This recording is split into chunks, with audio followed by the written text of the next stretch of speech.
What's up, guys? Pop My Pigs for Life here, and today we're back with another episode of The Future of Hammond's Dream, Season 6 in Jurassic World Evolution 2. So, if you guys remember from last episode, we kicked off Jurassic Park Malta by adding several species to the park. So when you first walk in, you look over and you've got a small enclosure for the Archaeoceratops. We also added in the Cynonothoides. We added in some other Asian species, such as Gigantoraptor right over here. We've got some Electrosaurus. Ooh, I love this skin. And a nice big herd of Bactrosaurus. Not to mention, we built this really nice looking guest section. So, per usual, you walk in, you've got the visitor center greeting you, but you also have plenty of hotels, loads of amenities, loads of, viewing towers. So yeah, so if for whatever reason you guys didn't get to see the first episode of The Future of Hammond's Dream Season 6, then feel free to pause this video and go check out Episode 1. So, with that being said, we are going to move swiftly along to the next section of the park. So now, normally when we work on these parks, we tend to go in the order of where the tour is going. However, I think this time we're going to backtrack because I have some really good ideas on what I want to put in this area. And I do need to find a little bit more inspiration for this area. So because of that, we are going to work on the final area that you will see before returning to the guest entry point. So for those of you who remember last episode, we are going to theme this entire section of the map on Cretaceous South America, and specifically Late Cretaceous South America. So right over here we've got a little bit of a tour stop with a viewing platform looking over the Gigantoraptor enclosure. And then right in here, this aviary is going to be home for the Thanatosdrakon. And I did have to make a pretty sizable aviary, so that way we could fit a large species such as Thanatosdrakon. So what's probably going to happen is right over here, we're going to have some path going over here, and then we are going to have a little bit of path going up this slope. I did make the slope a lot more gradual, so that way it would be easy to get the path up the hill. And then right over here is going to be a massive herbivore enclosure for Dreadnoughtus, Antarctosaurus, and Bonapartesaurus. We're going to put Giganotosaurus over here, and we're going to put Carnotaurus right here. So for those of you who aren't caught up entirely with the species that I'm using as other species, basically we are pretending that the Jurassic World Dominion variant is Dreadnoughtus, and the original variant is Antarctosaurus, which is another sauropod from Late Cretaceous South America. So because of that, we're just going to put those two species together. We are going to be using the base game variant of Giganotosaurus as Giganotosaurus, and we're going to be using Allura Titan as Bonapartesaurus. Even though they don't really look too similar, I mean, I would imagine that, you know, maybe the Bonapartesaurus material that we have is rather fragmentary, and because that there were some other parts of its body that we did not find. So, I think that a great place to start would be with the Thanatosdrakon aviary. So right there, we have to add in some viewing galleries. We can connect that up right there. There we go. Very nice.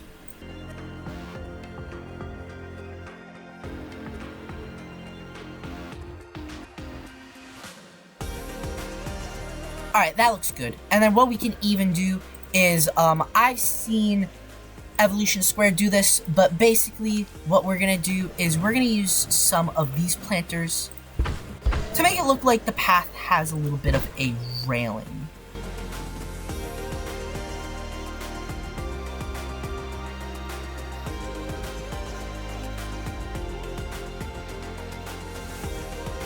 Alright, great. So now, what we can do is get rid of that. This would be good for like a little guest plaza.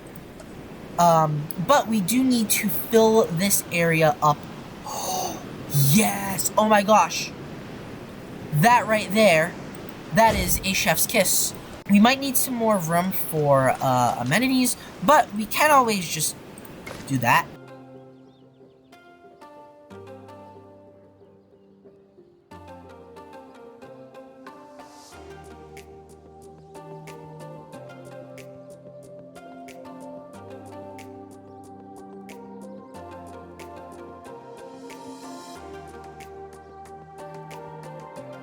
I feel like here we can have like a little bit of a guest plaza.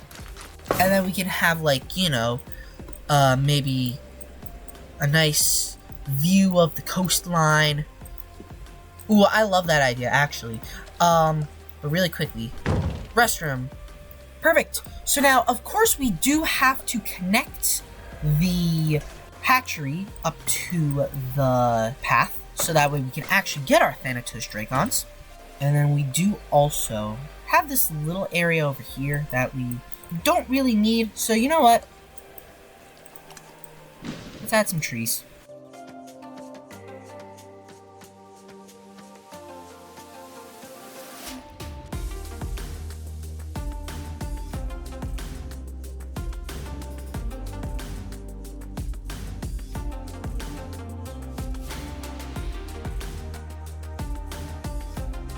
Aw, that looks amazing.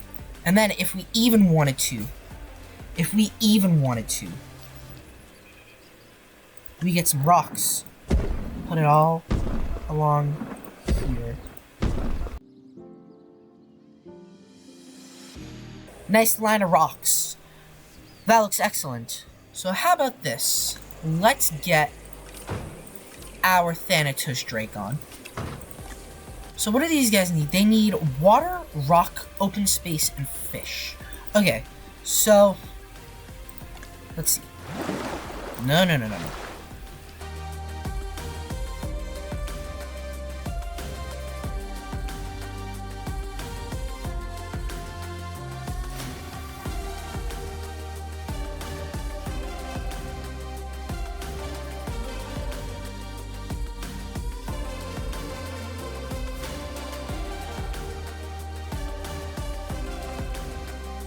Alright, looks pretty good. So, all we have left now is to add in the fish. And now, let's release the Thanatosdrakon.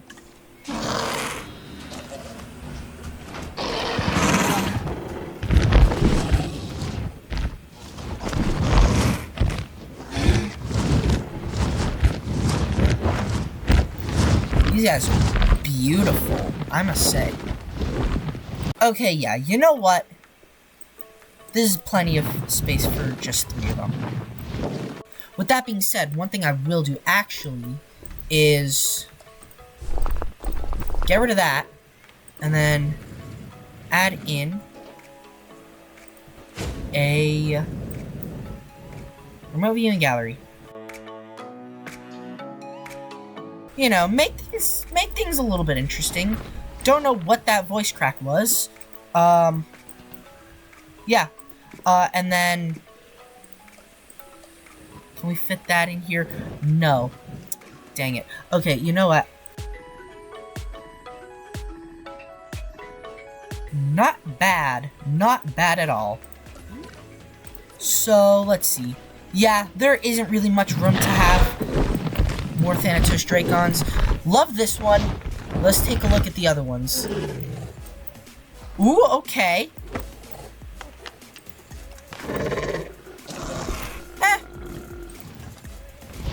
one's my favorite. I love the dark colors and then the bright colors on the beak. I think that looks really good. But yeah, no, so they've got plenty of fish, plenty of open space, plenty of rock. They're totally fine. But I do think that we'll just stick to 3 Thanatosdrakon. Okay, so with the Thanatosdrakons in their new aviary, now we are going to move on to some more daunting tasks.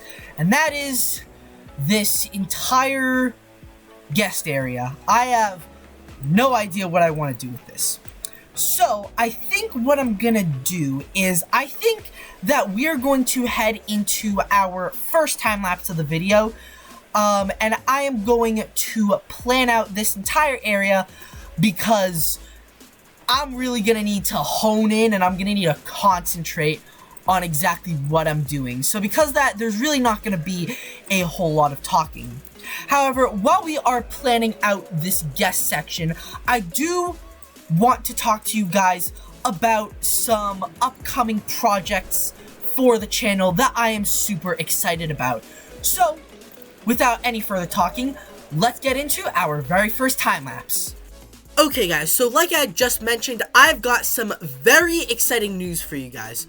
So over the next few months, I have got 2 very exciting new projects to show you guys. So I'm not going to spoil exactly what these projects are, but rest assured it's going to be unlike anything that you have ever seen on the channel thus far. So because of that, I just want to let you guys know that at least for the next month, I am not going to be able to upload any videos because I am going to be working on one of these projects. I will give you guys a quick hint. The project that will be coming up does involve me going abroad. So because of that, I will not be able to upload any regular videos. So because of that, I just want to let you guys know exactly what was going on. After that project, I will try and upload every, 2 weeks or so, but a lot of my time after that first project is going to be on working on the second project. So because of that, just keep in mind that my upload schedule is going to be a very hot mess. So because of that, I do once again appreciate all of your patience, and I am super excited for these new projects, and I really hope that you guys end up enjoying them.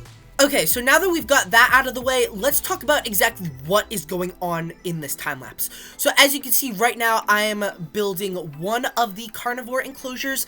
I'm not entirely sure whether or not I want to put Carnotaurus or Giganotosaurus in there, and now we are making the other one. So as you guys were able to see, while I was talking to you guys about the upcoming projects, I lined the herbivore side of the tour with some of the Malta wall pieces. Not only was that sort of like a safety barrier for the guests and for the tour vehicles, but it was also a means of getting the cliff as close as we could to the tour without the tour being on uneven terrain. So the idea with the big herbivore enclosure is that that cliff is supposed to be a natural barrier, so we're not going to use like our traditional heavy fences, and basically what I'm going to do is, like I did with the cliff beforehand, I am going to scatter an absolute ton of rocks along that cliff, not only to give it a little bit more detail, but to also keep them from walking up the cliff. If I have to, I will line the base of the cliff with some of the invisible fence, but we will cross that bridge when we get there. So now what you can see I'm doing is I am basically going on to adding some buildings to the big guest section. So as you can see, I added quite a few viewing platforms near the edge of the cliff looking over the rest of the park. I did also add one looking over the Bactrosaurus enclosure, and I also decided to add in this zip line. So I didn't go into too much depth when it comes to this guest section. I will go into far more detail with the buildings and the decorations a little bit later. But right now, we're pretty much just adding in the essentials, so food amenity, shopping amenity, drink amenity. I did decide to add in a couple of extra over here. Even though the coverage is technically fine, I did want to add in a few more in case that changes in the future. So one thing you'll also see in just a sec is that I did go ahead and add in a ton of remote viewing galleries in the giant herbivore enclosure, because we are going to need a lot of those if we want to give our guests a chance at getting a very good view of the dinosaurs in that super big enclosure. I didn't really want to line it all with viewing platforms, because I tried that with Jurassic Park, Pennsylvania, in one of our dinosaur park enclosures, and it didn't really look the greatest. So what you can see that I did end up having to do is I did have to move around a couple of buildings in the area near the Thanatosdrakon aviary. I did have to get rid of that Jurassic World hotel in place of a Jurassic Park one. I will add in a little area up the top of the hill to add in some Jurassic World hotels to add in a little bit more variety. So then pretty much the last little bit in this time lapse is just lining the lookout point near the edge of the map with some planters, so that way guests don't get too close to the edge of that massive cliff. And yeah, with that being said, that is our first time lapse complete.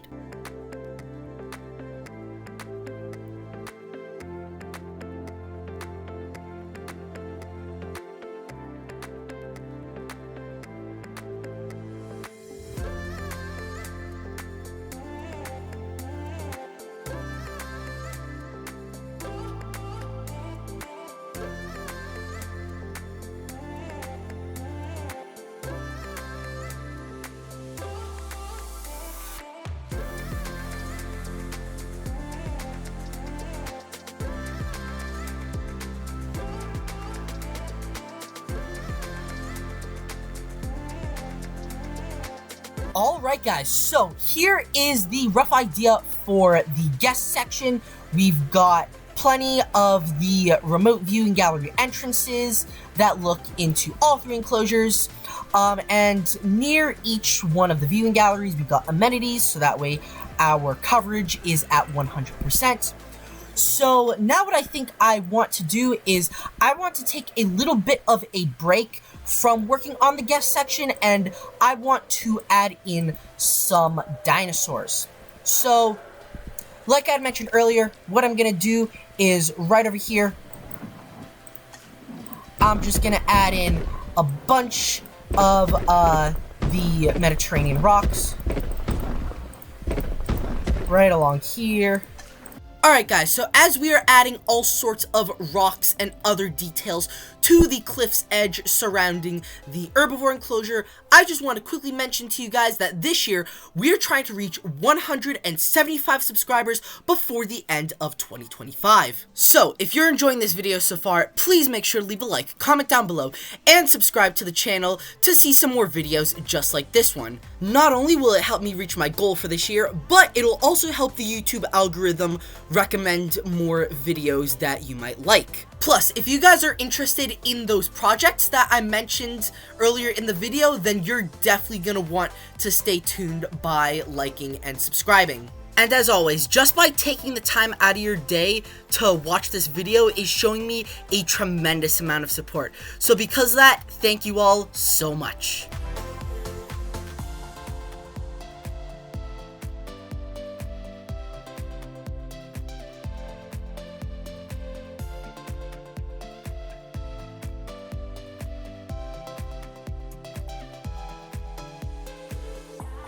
Okay, I do not think that anything is gonna be scaling these cliffs.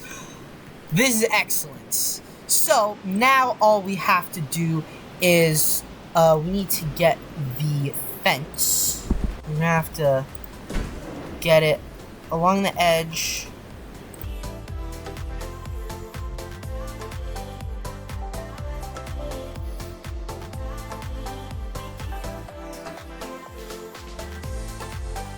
Alright, so now we do have to, get some rocks on the edges, like so. Now, the moment we all been waiting for, let's get the dinosaurs. So, the main star of the show is the sauropods. So, we're gonna add in a load of them. Slap on that humble trait so that we can fit a large herd, and we're just gonna completely randomize it. So we don't know if we're gonna be getting Antarctosaurus or if we're gonna be getting Dreadnoughtus. And depending on how much room we have when we finish, then we will add more. Okay, let's see what we got. Antarctosaurus, Dreadnoughtus,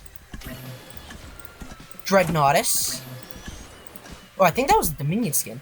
Antarctosaurus, Antarctosaurus, another Antarctosaurus, Antarctosaurus, Antarctosaurus, Dreadnoughtus, Dreadnoughtus. So then what do they need? They need tall fruit, forest, and tall fiber. So, first of all, let's add in a nice big old lake. Yeah, that looks good. We're gonna need lots of forest. And now, a load of ground fruit and ground fiber. We'll spread it out just a little bit. And then, to make sure that there's plenty of open space, we'll take the, remove brush, and we'll just click that. Alright, that looks very nice. So, I think it's time we release our dinosaurs.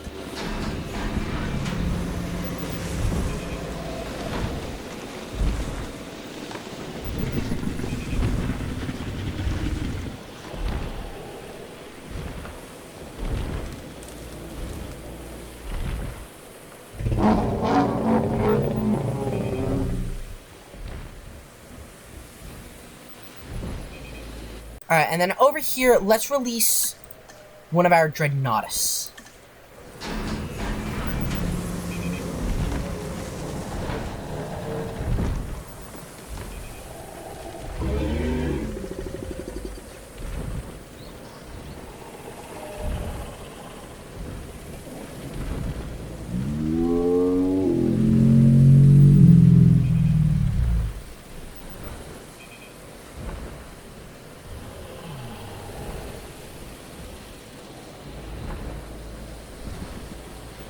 Absolutely stunning. Alright, so now we just have to wait for them to expand. Okay, yeah, you know what? Let's label these guys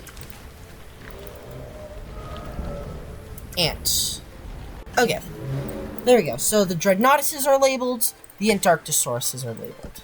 Okay, so now what we're gonna do is we're gonna have it 9 and 9. So it's gonna be 9 Antarctosaurus, 9 Dreadnoughtus. What we're gonna do is we're going to airlift them over here. Okay, causing them to spread out, which is good. And so now let's do a couple batches of Bonapartesaurus. Let's try keeping the humble trait off. Let's do 3 batches of those.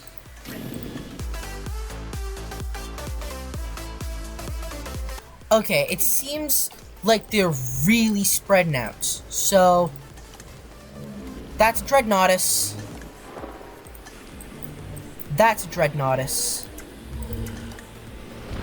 That's Dreadnoughtus. That's an Antarctosaurus. Perfect. So, we go into map. We have 1, 2, 3, 4, 5, 6, 7, 8, 9. And then we have 1, 2, 3, 4, 5, 6, 7, 8, 9. Okay. So that's why we were missing it. Okay. Perfect. 9 Antarctosaurus, 9 Dreadnoughtus. Now we release the Bonapartesaurus.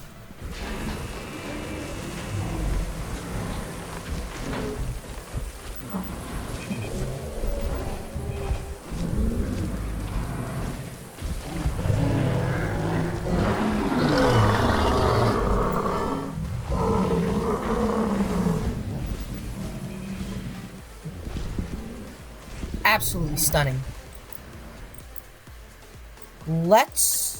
For these guys, let's just scatter them about. Yeah. One more batch.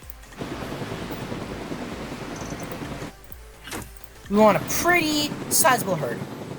Alright, so we've got all of our herbivores in their new enclosure, and I must say, some of the views look absolutely stunning. You've got the Bonapartesaurus, you've got the Antarctosaurus, you've got Dreadnoughtus over here. Like, this is absolutely stunning.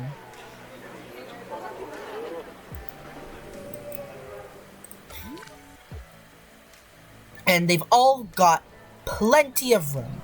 I did decide to line the base of the cliff with invisible fence.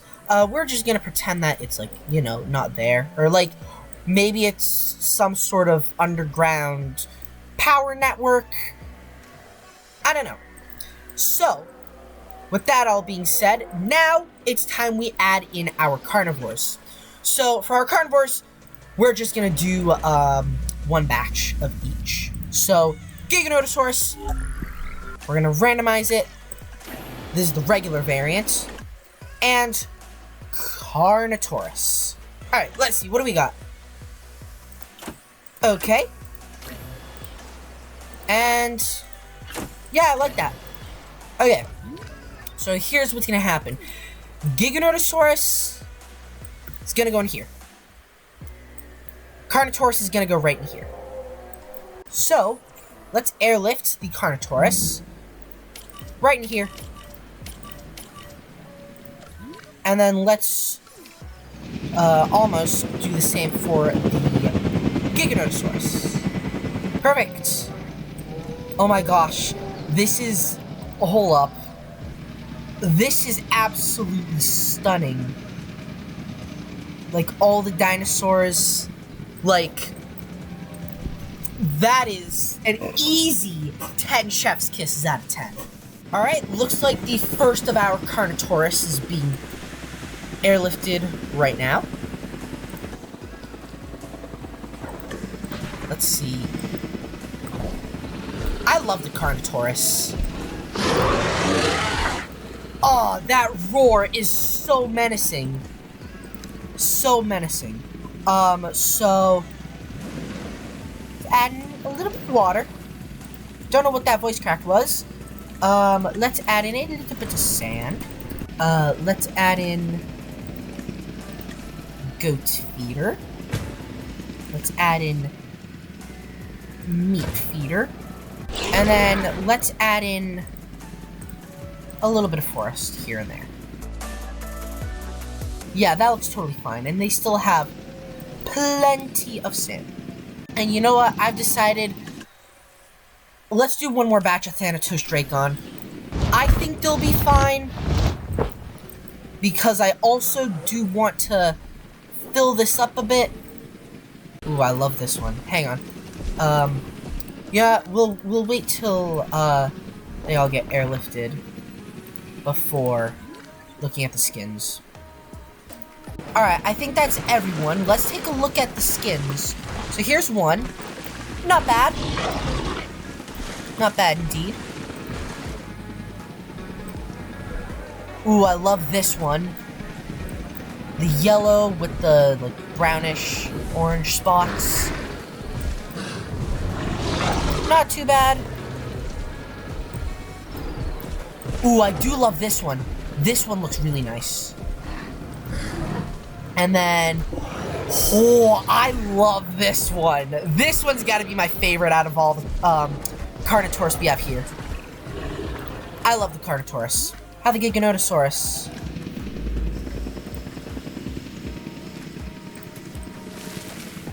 Okay, so the forest.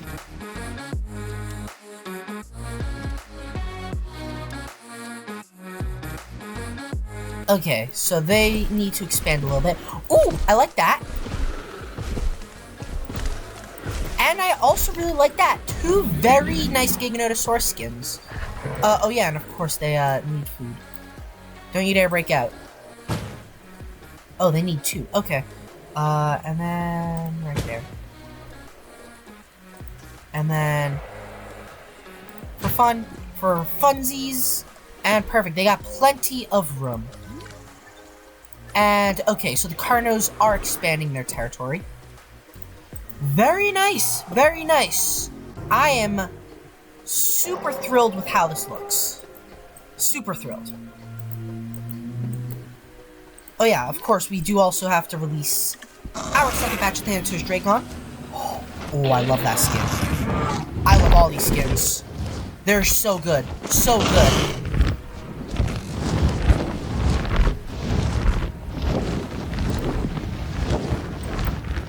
Beautiful. And we'll keep it at 6. We definitely don't need any more.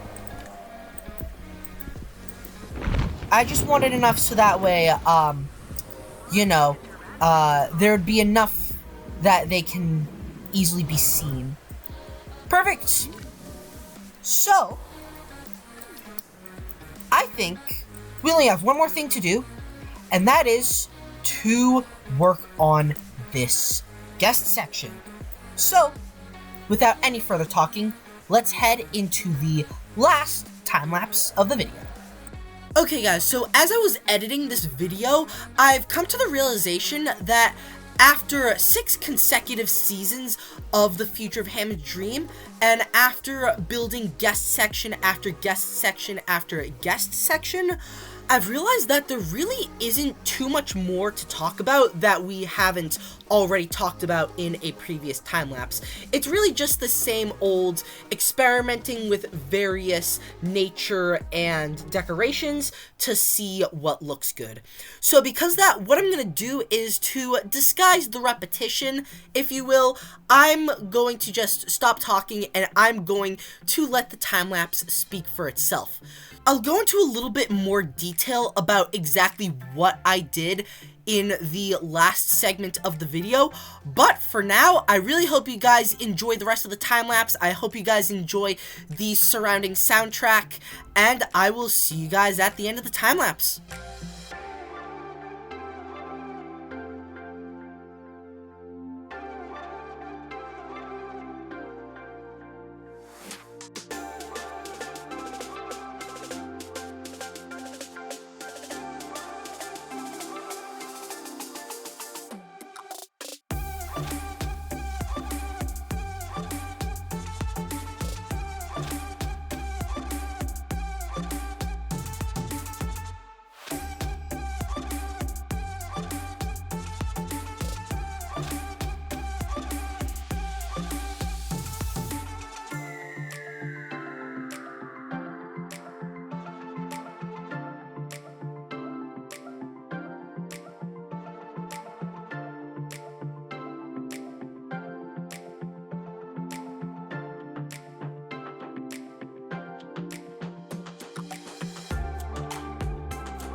Okay, guys, right off the bat, I have to say that this entire area looks absolutely phenomenal. So, let's take a quick look at the guest area in its entirety. So, as you can see right over here, I did have to make a couple more adjustments to the area. So, as you can see, you walk in, and to your left, you have the zip line, which, the zip line starts here and then goes downhill. Right over here, you got the amenities, which didn't really change, but what did change was the path over here, because we had to fit in one more emergency shelter right over here, so we could get 100% coverage. And of course, you got the hotel overlooking the absolutely stunning herbivore enclosure. Like, right over here, you got a Dreadnoughtus, you've got an Antarctosaurus, and you've got some Bonapartesaurus. Like, you cannot get a better view than this. So, of course, right over here, we've got Thanatosdrakon. We've got a little seating area over here, fully equipped with a fountain. Now you go up the hill, you cross over, and you've got more amenities, as well as a viewing platform looking into the Bactrosaurus enclosure. You can see some right down there. You've also got the zip line right over here. You've got an entrance to the Thanatosdrakon viewing dome.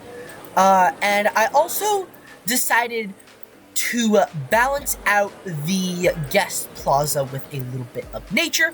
So because of that, I made this little tree area thing. So then right over here, to decorate the concrete fence, I added in some fountains. Right along here, again, decided to balance all the concrete out with nature. We've got some nature here, and we've got some nature here. Decided to add 2 small hotels with a Spinosaurus skeleton right here. Some more rocks. We've got a Malta hotel. We've got some viewing towers that will someday look over a big herbivore enclosure. And then right over here, we've got some more smaller guest plazas. We've got a mural with a T-Rex skeleton over here. Got another fountain.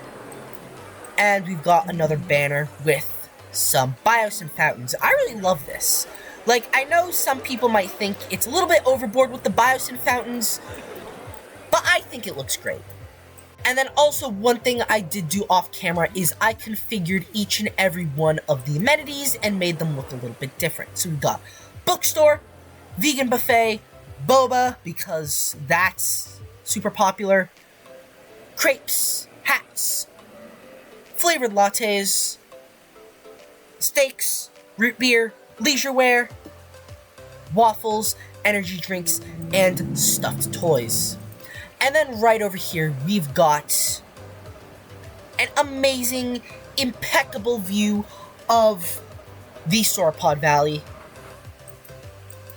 So yeah, overall, I have to give this entire area an easy 10 chef's kisses out of 10.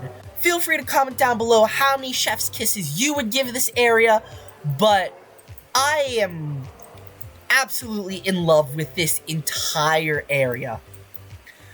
So yeah, on that note, that is a great place to end today's video. We have made some amazing progress on Jurassic Park Malta. So we started by adding in the Thanatosdrakon. This has got to be my favorite skin right over here. We've got so many different herbivores, from the lumbering Dreadnoughtus, to the towering Antarctosaurus, to the absolutely stunning Bonapartesaurus. And we also added in some stunning carnivores, such as the absolutely menacing Carnotaurus. This has got to be my favorite skin. But I do also love a bunch of the other skins.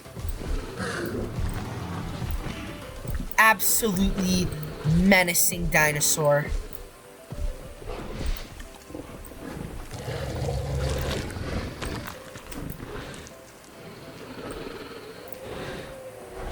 And we've also got the South American powerhouse, that is the Giganotosaurus. Again, two very beautiful skins. I especially love this one. And not to mention, we built an absolutely amazing guest section. Not only do we have this top part, but we've also got this lower part over here, which I must say, I really do love the difference in elevation we've got. We've got the higher bit over here, and then we've got the lower bit. Absolutely phenomenal. And of course, we've got the park tour that overlooks the entire valley. So yeah, all in all, I am super impressed with this entire area. Very well done, I must say. So, with that being said, next episode, the plan is we're also going to go backwards in the tour, and we are going to work on this section over here, which is going to be for Cretaceous Africa. So what's going to happen is this enclosure over here, like I mentioned earlier, is going to be for the Carnotaurus. Right here along the coast, we're going to have an enclosure for Spinosaurus. And right here, we're going to have a mix of Paralititan and Tyrannosaurus. We're also going to do a much smaller aviary for some Barbarodactylus, and that'll go right up here. And then, looking farther into the future, right over here, we're going to do the Tendaguru formation. So, probably we're going to do Australopithecus somewhere over here. We're going to do Ceratosaurus. And then all in this valley over here, we're going to have Kentrosaurus, and we're going to have Dicraeosaurus. So, with that all being said, that is going to wrap up today's video. Really hope you guys enjoyed today's video. If so, please make sure to leave a like and subscribe to see some more Planet Zoo and Jurassic World Evolution 2 content. And I will see you guys next time. Peace out.